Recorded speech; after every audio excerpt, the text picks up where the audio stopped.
Okay, in this presentation we are going to look at game theory. So John enjoys playing two-player zero-sum games. The matrix below shows the losses to John in a particular two-player zero-sum game. His strategies are denoted by 1, 2, and 3 in Roman numerals there, and the payoffs according to each strategy are aligned along the columns of the playoff table. Okay? And each outcome there is the outcome contingent on his opponent's strategy, which are denoted A, B, and C. Okay. Now, explain which of John's strategies is dominated. Well, that's a little bit of a clue there in the first instance. So one of them is dominated by either one or two of the other ones. Now, essentially, how we look at this is as follows. So it's denominated in terms of losses, okay? So, for example, -3 is actually a gain, okay? So, essentially, whereas 4 is probably the heaviest loss he can suffer. So, basically, the lower or more negative the number, the better, okay, from John's point of view. So, let's look at, compare 1 and 2. Well, -3 and 2, so 1 is better in that situation. 0 and 1, again, strategy 1 is better in that situation. 1 and 3, strategy 1 is better in that situation also. So we can say that strategy 1 dominates strategy 2. Okay? So that's strategy 2 is dominated. So that is a clear indication of what's going on there. Let's look at just strategy 3 for one moment. Okay, so -3 is better than 4. 0 is better than -1, but down here at the bottom, 1 is not better than 0. So neither strategy 1 nor strategy 3 dominate each other or are dominated by each other.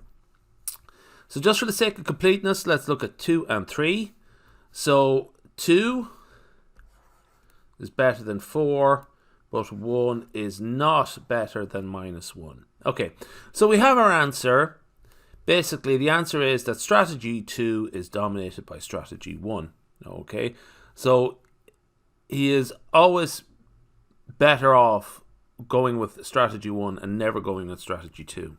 Okay, sometimes strategy 3 might be useful, but anyway.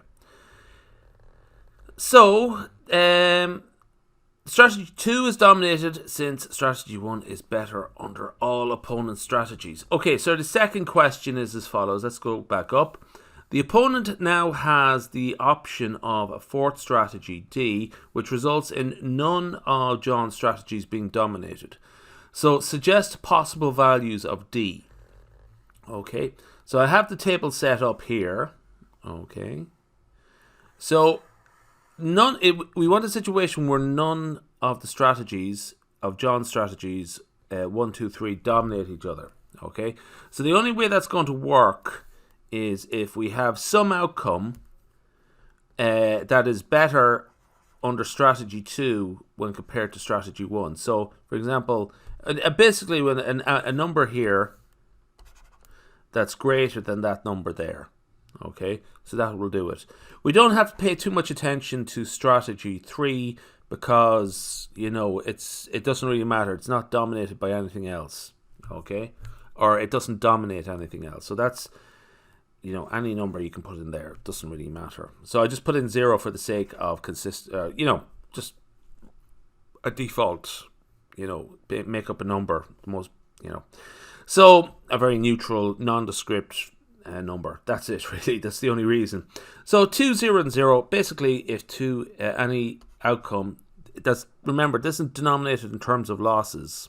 Okay, so if he plays strategy 1 and the opponent plays strategy D, he loses 2. But if the opponent plays strategy 2 or strategy D, and John plays strategy 2, there's no loss or gain or anything like. So that's a better strategy if the opponent is playing D.